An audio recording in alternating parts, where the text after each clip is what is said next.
Good afternoon, Louisiana, and welcome to At the Book here on bet.nola.com. Brought to you by Caesar Sportsbook. That's where I am, the Caesar Sportsbook inside Harrah's, New Orleans. Zach Ewing here, along with Devin Jackson, our producer, and Jim Jerry, here to talk you through another weekend of sports and sports betting to come. Starts with a big Pelicans game tonight, leading into the NBA All-Star break. We've also got plenty of other stuff going on. The Daytona 500 is this weekend. The Genesis Invitational on the PGA Tour is this weekend. A good time to talk NBA. So we have Christian Clark, our Pelicans beat writer at NOLA.com and the Times-Picayune here. And he's going to talk Pelicans with us and where they are and where the NBA is heading into the All-Star break. So lots to talk about, guys. You never have enough. Football's over. I'm still got a hangover. Yeah, it's we'll talk a little bit of football here at the start of the show to kind of continue to wrap up the Super Bowl and talk about next year and the free agency period, the draft coming up, all that sort of stuff. And I know, Devin, it's an exciting day for you because the USFL and the New Orleans Breakers got going. That's right up your alley, man. We're talking like fringe NFL prospects and stuff. There's got to be betting on this, right? I haven't seen it yet, but I hope so. Yeah, I would think so. I mean, I think at least at the start, it's going to get some decent viewership because people want to see if it's comparable to the NFL, kind of like similar to the XFL and AAF and all the different leagues that have been started over the last couple of years. So I definitely expect some betting to definitely, be had. And then the Breakers got the number 8 pick in the draft. So we'll see what happens with that. I was just about to look that up. I should have known you'd already know what pick they had. So our de facto New Orleans Breakers beat writer here for the USFL. Number 8 pick out of how many teams? It's 8. So they got the last pick out of 8. So you said it was like it was a good thing. Well, I got to bring optimism. Got to get the people watching. I guess they're gonna have to. That's an easy answer to Miss Bazile Smith's question. Breakers, and if you're not old like me and you don't remember the old New Orleans Breakers that played here in 1984, it's the same name they had in their USFL team back then. So they just took the name, and that name, the reason why it was Breakers, they had moved from Boston and then to New Orleans and then moved to Portland, but they kept the name Breakers, I think, just to keep she remembers. Well, there you go. So Cynthia that is why they are the Breakers. Same logo and everything. April 16th, I believe that season is slated to get underway. So, kind of some spring and summer pro football to wet your whistle while you're waiting for the NFL to come back. So, we'll cover a little bit of that as we go. We will cover a little bit of that. But right now, it is still time to look back at the NFL. We do want to remind you before we get too far here on At the Book that you can sign up for the Caesar Sportsbook if you haven't already. Still a great bonus offer Caesars is offering. It is a bet $20, get $300 in free bets. Use the promo code NOLA300, or really the easiest way to do it is just to go to NOLA.com/Caesars. That promo code will be preloaded for you. Just bet $20. You get $300 in bonus cash, and you have to find $300 worth of stuff to bet on, and then that bonus cash turns into real cash is how it works. So pretty good deal. Did want to talk a little bit about the next NFL season. I found a couple of interesting. Caesar's got some odds up. Of course, they have odds for next year's Super Bowl up that we talked about on Monday. The Bills and Chiefs are the favorites. So maybe no surprise, Patrick Mahomes, Josh Allen are at the top of the MVP list here, along with Aaron Rodgers, even though we don't know, Jim, where Aaron Rodgers might be playing next year, but he is the reigning MVP. I don't know about these odds. I guess if I had to pick anybody on this list, I'd probably go for somebody like a Dak or maybe a Stafford or something like that if I had to put money on something. But I did find it interesting that I was listening to some podcasts this morning. They were talking about Super Bowl odds, and that the Vikings already dropped from 50-1 to 30-1 because someone placed some ridiculous bet in the neighborhood of like $400,000 on the Vikings to win the Super Bowl. I can't remember what. So Caesars has a huge liability already on the Vikings, and that dropped them from 50-1 to 30-1 in an instant like that. So I will say I think 50-1 was too high of a price for the Vikings. Wouldn't put way too high. I wouldn't put hundreds of thousands of dollars on it, but that's a team that you look at, new coaching staff, sort of has the talent level there that they're not that far away from being a contender, especially if Aaron Rodgers should leave the division. Yeah, exactly. You don't know what's going to happen with Green Bay because if Aaron Rodgers leaves, does Devontae Adams stay? What happens with that team? They could end up being kind of a little mess. But even if Aaron Rodgers does stay, I think that is a really good bet. Um, I like the Rams going into this season, so the Vikings would definitely be on the radar of the type of team that I would pick going into next year. I just don't like pulling triggers in February. I want to see what happens in the offseason, the draft. I want to be able to look at the schedule, dissect the schedule. I really liked the Colts going before the schedules came out last year, and then I saw how brutal their schedule was, and especially loaded up early. And it's kind of why I backed off the Colts, and they ended up being better than I thought they would. But so there's a lot of things you need to look at, and I mean, just betting anything this time of year is a complete crapshoot unless you. I mean, if you want to throw money on the Bills or Chiefs and you think you got value in it, then that's okay. But other than They're that, not going to change much, though. I mean, no, exactly. That's why it's okay to bet that. But I would wait. I would wait on anything like that. But the problem is if they do change, it's because Mahomes or Josh Allen or somebody suffered an injury in training camp, and now all of a sudden you wish you hadn't made that bet. So I will circle one name, and Devin, I want to ask you for your thoughts here too. But at the bottom there, and I know he only got one vote after the greatest season a receiver's ever had. But if Cooper Kupp were to do something like that again, does the fact that he's done it 2 years in a row start to get him some more momentum, kind of like Derrick Henry did for, hey, this guy's the best player in the league? And it would have to be the right circumstance. You'd have to have no quarterback really standing out. But, I don't know. That's a name that caught my eye. Devin, what do you see in here? What I like here, I would say Justin Herbert, I think, has some good value at 14-1. You expect him to be a little bit better, make some moves in free agency, and just overall boost up that team. But I know they're playing a tough AFC West, but if he has a season like he did this year, but finishes even better, I think, voters like that up-and-coming rising talent. And if, there were a situation or scenario, he put up better numbers than like a Mahomes or Josh Allen, I could see him, especially if they were to get like a top 3 or 4 seed, I could see him as a potential MVP candidate. I do see Justin Herbert as a good value. They haven't posted this yet, but at some point this summer they'll post most passing yards. And I think Justin Herbert, I mean, the Chargers are going to throw it a ton next year because they're going to be behind, just like they did this year. But and because they don't punt. More high-scoring games, right? If you have an MVP vote, that's not a bad thing. The other sort of odds that caught my eye at Caesars, though, guys, this is an interesting way to look at it, and I don't know that there's a lot of value in betting this, because if you want to bet the AFC West, you probably just take the Chiefs at 7 plus 750. I mean, adding the Chargers and Raiders and I guess Broncos if they were to get Aaron Rodgers, get him at 330. But what really catches your eye here is how bad the NFC South is expected to be. Sean Payton's out of the division, obviously. Tom Brady's out of the division. The NFC South is going to be like the NFC East has been the past couple of years. It's really there for the taking. I don't think that's any surprise that everybody thinks the South is the worst division. But I will say there actually is value on this list for me.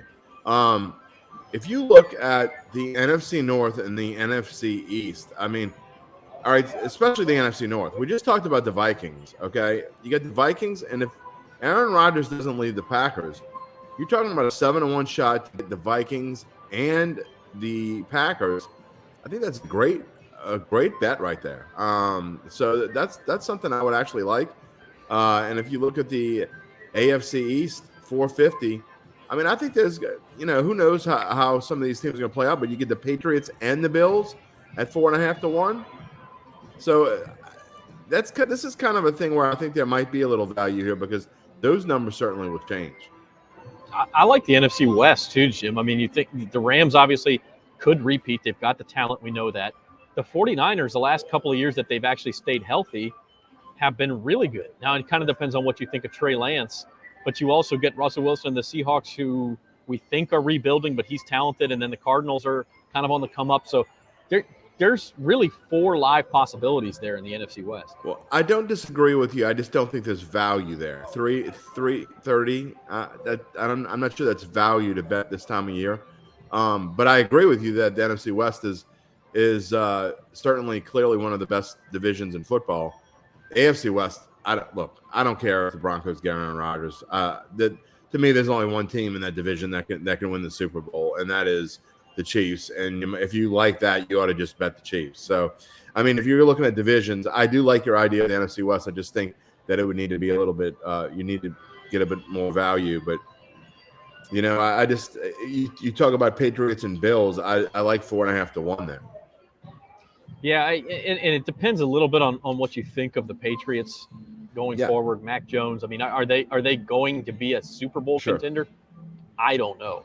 I really don't know. Going back to MVP, by the way, I thought this was pretty good. Uncle Big Nick saying they don't. Do we really need to like? Yes, we really did need to do that. I mean, do we need to humor this dude? Yes, he gives us golf picks, man. Although they're not working. It's early. We'll give him a pass yet. It's interesting though. The only two Saints I saw on the list, or players who were Saints last year, Alvin Kamara at 100 to 1, who you can't bet because you don't even know. I wouldn't bet him at 1,000 to 1. Yeah, and then Jameis Winston at 150 to 1. Jameis Winston would be a good lick for comeback player of the year maybe. Once they post those odds, but I don't know about MVP. 150 to 1, I might put $1 on it. I mean, it's better than playing the lottery. I mean, you go to the store, you say, do I want to buy a pack of gum, or do I want to bet on Jameis Winston to win MVP? I can pass up gum for a day. There you go. Andrew says Russell Wilson. I'm not sure if that's his MVP vote or if he thinks that's the Saints quarterback next year. There were offshore odds posted about the Saints quarterback, by the way. Not about the Saints quarterback specifically, but about where Aaron Rodgers and Russell Wilson might go if they don't stay where they are, which is kind of a cheap way to look at it. I mean, because most likely they are going to stay in Green Bay and Seattle, respectively. But if they do move on, the Saints were actually pretty high on the list for Wilson. I think 4 to 1. I'm still not buying Russell Wilson staying in Seattle. I just don't buy it. That would certainly change the dynamic of the Saints season if they could get Russell Wilson in here. Put it that way. Yeah, I don't know if he's coming here, but I just don't buy that he's staying there. I think a lot of people hope, Cynthia, that he is a possibility. Want to shift the conversation to basketball. A big game over at the Smoothie King Center tonight between the Pelicans and the Dallas Mavericks. The last game of the Pelican season before the All-Star break. And for that, we bring in NOLA.com Times-Picayune beat writer Christian Clark. Christian, how are you? What's up, fellas? How we doing? All right.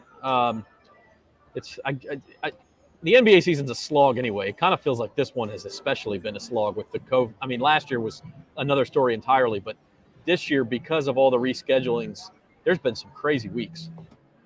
Yeah, man. I mean, I think like this whole period of time since the NBA calendar got shut down, it's just like they basically had 3 seasons kind of compressed into this short amount of time. I mean, I don't know. It's been really tiring. I know there's a lot of dudes on that team today, like really looking forward to this break. Like Herb Jones is playing in the Rising Stars game tomorrow night, and he said he's getting the first thing smoking out of Cleveland to Alabama on Saturday to go back and do a little fishing and do a little sleeping. Yeah, I mean, I was going to say this has got to be the longest break these guys have had outside of, within a season now, for really since the pandemic started. Yeah, I think so. I mean, like last year they had that like kind of pseudo All-Star game in Atlanta. I don't know, like there was no fans there. I don't know. It only felt like sort of an All-Star game. Like this is the first real one that they're having since Chicago 2 years ago. With like media and fans there. So I don't know. Hopefully it should feel kind of normal, but I don't know. We'll see. Christian, talk a little bit about tonight and the Mavericks. And, you hate to think of a game in February is as important as I think tonight is. And then a homestand. They haven't had the greatest homestand in the world. They had finally got some momentum. Just talk about tonight and just the keys to having to win this game, so you can stay as close to Portland as possible. Yeah, I mean, I think it starts with stopping Luka Doncic. Like, they've just had so much trouble, limiting that guy, pretty much every time they played him. Like, I think there was a game last year where the Mavs hit like 26 threes. Like, they've kind of lit the Pelicans up, and he's lit the Pelicans up specifically. So, I mean, I'd imagine they put Herb Jones on him. I imagine they double team him, at certain points. But it is a pretty big game for them. I mean, they're 1.5 back of 10, where the lowest spot they need to get in order to make the Western Conference play-in tournament, and they're 1-3 since they got CJ McCollum. Like, CJ has given them some really good games, and they've only got one win to show for it so far. So they kind of just need a little positive momentum with them. Yeah, and following up on CJ McCollum, and since he's arrived, what have you seen kind of from the team in how they're adjusting, but with him now in the fold, and what do you think they can do better personally to, not only feed off of him, but find ways to win and not just relying on his scoring? Yeah, I mean, I think he's been awesome. Brandon Ingram has kind of been, up and down since they've got him. I mean, I think, those two guys are still learning to play together. And the big thing I'm watching for tonight is, I think there's a chance they could make a change to the starting lineup, because since they got CJ, they've gone with this Devontae Graham, CJ McCollum backcourt. Those guys are, that's 6 foot and 6'3" in your backcourt. You're a little undersized. You're a little limited on defense. So I'm thinking there's a chance they could make a change at the starting lineup. Maybe you see Jackson Hayes in there at power forward. Maybe you just see them like throw a forward in there like Gary Clark, Tony Snell, or something like that. But that's something I'm definitely keeping my eye on tonight. Christian, what is the goal for this? I mean, the whole thing with Zion is been crazy, and we don't know when he's coming back, if he's coming back. So how does this team define success? I mean, is it just getting to the 10 seed without Zion? Is it getting Zion back and running with him for 10 games? I mean, what do they have to do to where at the end of the season we're saying, okay, we're going in the right direction?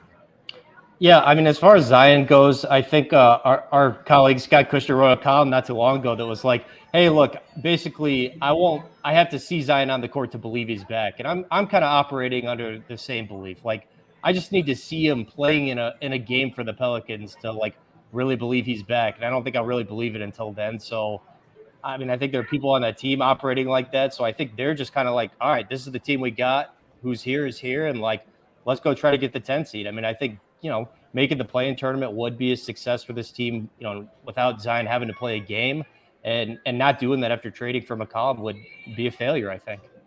All right, Christian, let's get your analysis. One of our best, we started a best bet segment about 3 or 4 weeks ago, and our both of our best bets have to do with the Pelicans winning, but our boosted best bet is Pelicans win and Brandon Ingram scoring over 20.5 points. What's your analysis on it? Do you like it or not? I like Brandon Ingram going above 20.5. He hasn't been that aggressive since they've got CJ. I feel like he's kind of just feeling his way out into this partnership. So, I mean, I think he gets some shots up tonight. I like that one. All right. Sticking with that theme, we're going to show you some odds here going forward. And whether you want to make a pick or not, I mean, I understand you cover the league. If you don't want to, that's fine. But just looking at some championship odds, the Warriors obviously started out so great. We started the year with the Nets as the favorite. Now the Phoenix Suns have come on like gangbusters. This is as wide open. I guess last year was wide open as well, and we ended up with a Milwaukee-Phoenix finals. It feels wide open again, doesn't it? Yeah, I mean, I have no idea who's going to be in the finals. Like, I think the Suns are on pace for 68 wins. Like, they're on pace to like just, I mean, a stupid win total. But like, is Chris Paul going to be able to stay healthy in the playoffs? Like, that's always a concern for him. He's up there in age. I think this is year 17 for him. I mean, the Milwaukee Bucks, like, I think they're probably my pick coming out of the East. I know they kind of started slow, but I still kind of like them. I feel like they're going to have like that confidence from already having done it. And I mean, like, I guess on paper, Harden and Embiid, like, that makes some sense to me, but I'm sure it'll take them a minute to acclimate. So I don't know. I mean, the East playoffs are just going to be crazy. I mean, like, you could get down to a Final Four of like Brooklyn, Philly, Milwaukee, and Miami, and it's like, I mean, all those teams are, I'm amazing on paper at least. Looking at the West, I mean, and the East is like this too. To a certain extent, you're going to get a couple of really good teams in that play-in tournament. The West, you could have the Pelicans potentially with Zion, maybe in this play-in tournament, facing a Clippers team with Kawhi Leonard, Paul George, a Lakers team with LeBron James, Anthony Davis. I mean, like, you're talking about a star-studded play-in tournament, potentially. Obviously, a lot has to go right for that to happen. Yeah, we'll see. We'll see if my guy plays again this season. I mean, I just don't know what's going to happen there. I mean, we're kind of running out of runway, but regardless, yeah, hopefully we're in a scenario where the Pelicans are going to Los Angeles, or one of the Los Angeles teams is coming here for that play-in tournament. I mean, hey man, I know what I'm rooting for. I'm rooting to go to LA in April, like personally. Not a bad choice. Not a bad choice. I also want to get now. I'm biased here because I have an MVP ticket on Jokic, and I know you're a Jokic guy. So give me your case for why Nikola Jokic ought to be atop this list again. Well, I guess let me just first start by saying that I correctly predicted Jokic would win MVP last year. I have the receipts to back it up. The other beat writers I worked with thought I was crazy, so I've got that skid on my wall. And I mean, I think the case for Jokic is simple. Like he scores a few points less than Embiid, but he does it way more efficiently. He's the best rebounder in the NBA, and he's the best passer in the NBA. I mean, like, when you're like a top 5 scorer, the best rebounder and the best passer, like you're a really freaking good basketball player. I mean, I think he's just amazing. And the rest of the team's not very good. Yeah. I'm sorry, Zach. I wanted to go for it, Jim. How is DeRozan still 30-1? That's what I want to know.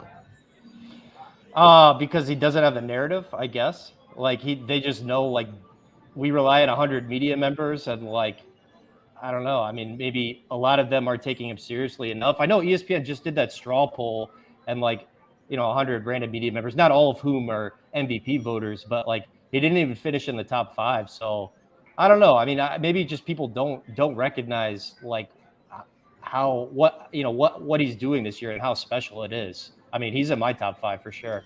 When you put up numbers like he's put up especially the last couple of weeks, and now you're like, he's doing things that like Michael Jordan never did for the Bulls, right? I mean, it's insane, these numbers. I mean, if he has another month like he's been having, do you think that the media will take him seriously and give him a chance?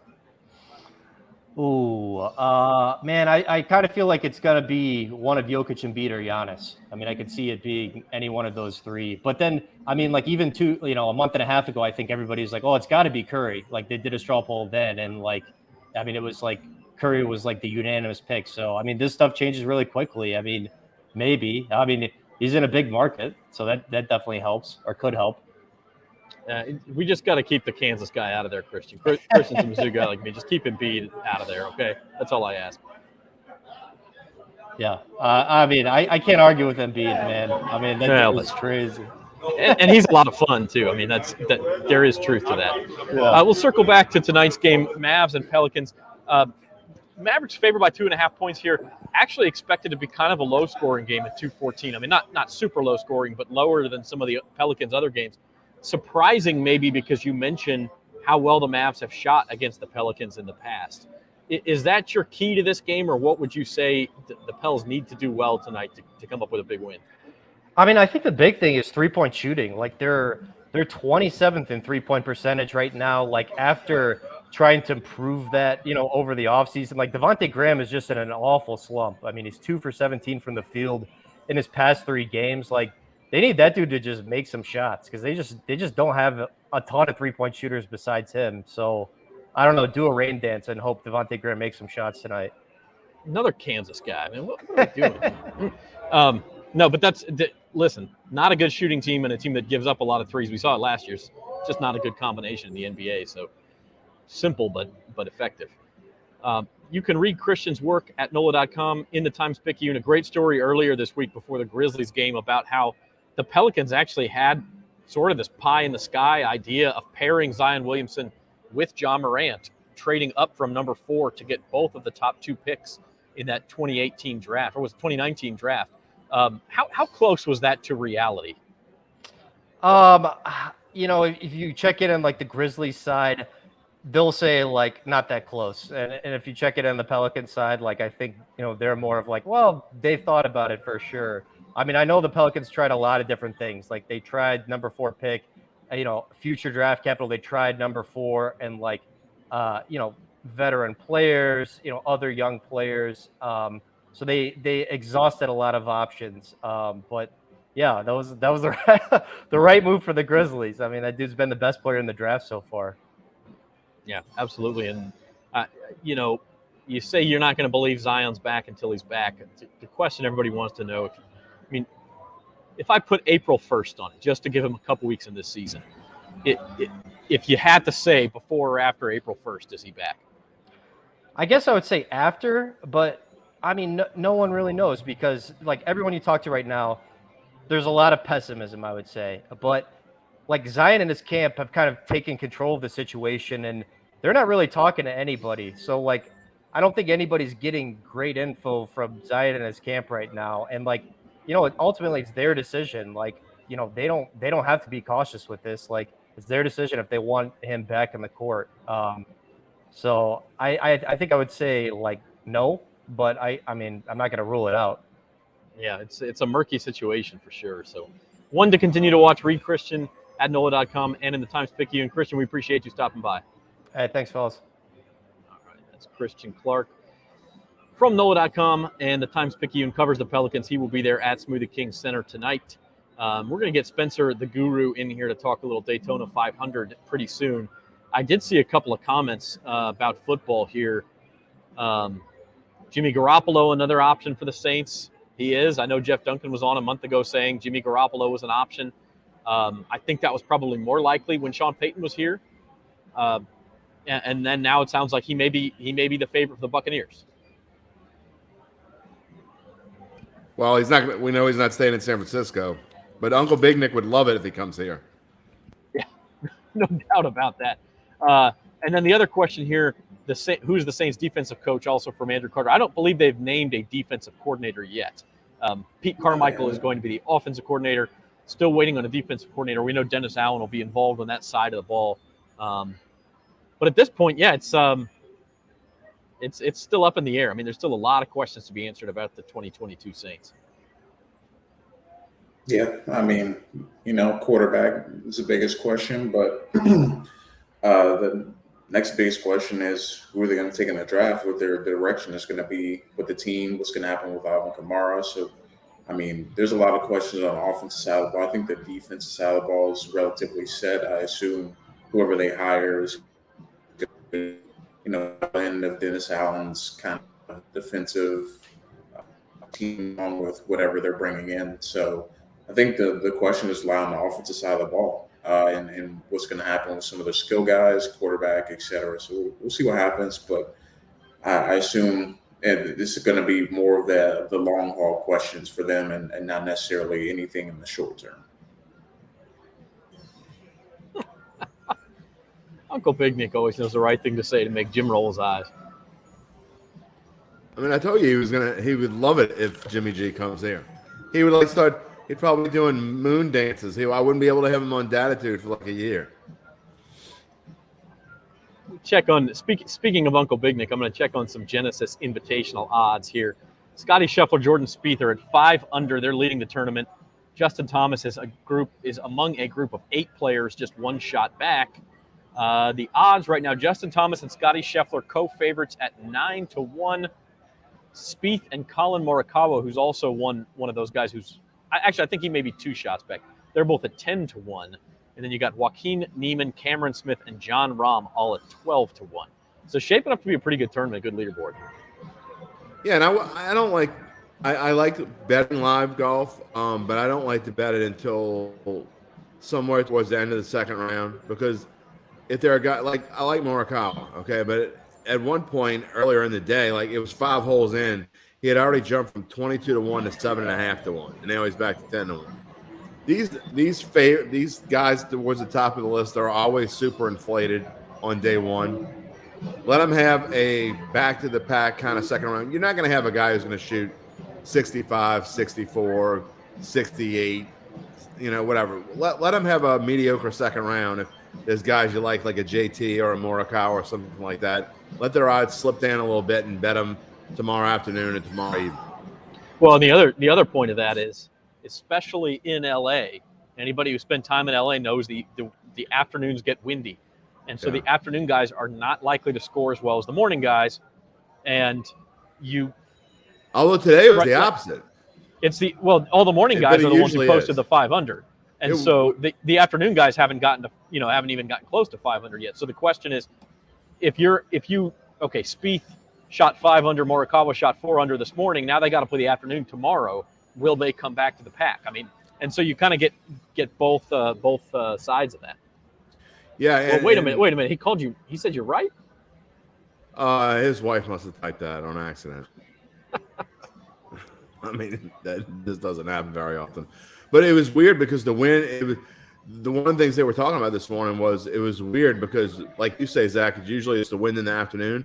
Well, the wind was the morning round. They had the wind, and it's supposed to die down this afternoon. So I don't know what it's going to be like tomorrow. So these afternoon guys, we'll have to watch how they do because they may actually get a lucky bounce in which their wind dies down for the afternoon, and when they play tomorrow morning, they get it the other way. So. Yeah, I wouldn't put too much stock in those. I'd be careful about what you bet today. I wouldn't really touch anything unless you wait till later and you like a matchup for tomorrow, something like that. But if you want to bet on somebody to win, I would wait to do it until tomorrow evening. The afternoon guys who are at 4 under and are 1 shot back: Charlie Hoffman, who really blew up on the weekend last week. Joaquin Neiman and Dylan Fratelli are all at 4 under among afternoon guys. So nobody else is even at 3. So yeah, we'll see what happens at the Genesis Invitational. Also this weekend, coming Sunday, is the Daytona 500, and for that we bring in Spencer the Guru Urquhart. You know him as a fantasy football guru. It turns out he's also a NASCAR guru. So here's Spencer. Oh, yeah. It's a big weekend, man. Yeah, yes, indeed. Yeah, I'm really excited because, like we talked about on Monday, it's a seamless transition. At Super Bowl Sunday, now it's Daytona 500 action. So yeah, I've been studying the odds and came up with my fast 5 for this weekend. I got 5 drivers that I'm really liking. All right, well, let's get right to it. You got to hit us. Here are the odds. They have changed somewhat since we talked on Monday. Who do you like at his price? And obviously these are just your top 10 guys or so. So there's a lot more long shots out there. Mm-hmm. Yeah, out of this list, I would say I like Joey Logano first off at 11-1. He nearly won it last year. He was leading on the white flag, then they had a last lap crash between him and Brad Keselowski. So I think Logano is a good shot this year at 11-1. A little better value than Denny Hamlin, Chase Elliott, and Kyle Larson because they all have good equipment. But I feel like Logano is the one and he's off to a great start already. He won the exhibition opener, the Busch Clash. So I'm thinking he's a good bet with the current momentum he's got. And also Kyle Busch at 16-1. I had mentioned him earlier in the week. I think he's got a good shot too. He did well in the exhibition race and really good equipment. Also his last season with his sponsor M&M. So he's going to want to try to do well with those guys, being their last year together. And he just had a lot of bad luck at this race. He's won pretty much every big NASCAR event except for the Daytona 500. A lot of it's just being at the right place at the right time. So I'm thinking this could be the year it comes together for him. How about some long shots, guys who aren't on that list? Who you think Daytona 500 is a long shot type race? Somebody out of the blue who could win this thing. Right. Yeah, there's a couple names I mentioned in my column. Justin Haley, a rookie at 40-1. Is someone I like. He's just got a knack for these super speedway races. In the lower level Xfinity series, he won, I believe it was 3 or 4 races all on super speedways. This dude just has a knack for these things. Some drivers seem to do well here. Some NASCAR fans don't like the super speedway races. They're a crapshoot. But Haley, 3 wins, that's no fluke. He even won a cup race at Daytona a couple years ago as a rain shortened race, kind of a fluke. But he's just got a knack to get to the front. The other one I like is Eric Jones. He's a real long shot at 75-1.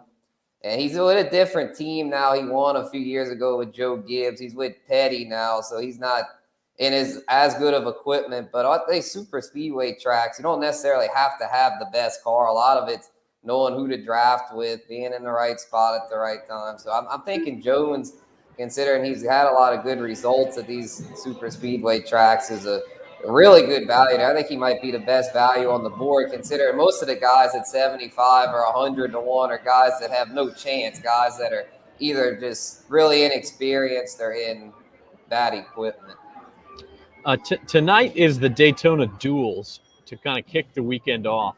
Is that something you would look at betting if you're getting into auto racing? Are those more or less volatile as far as trying to pick a winner. What's your take there?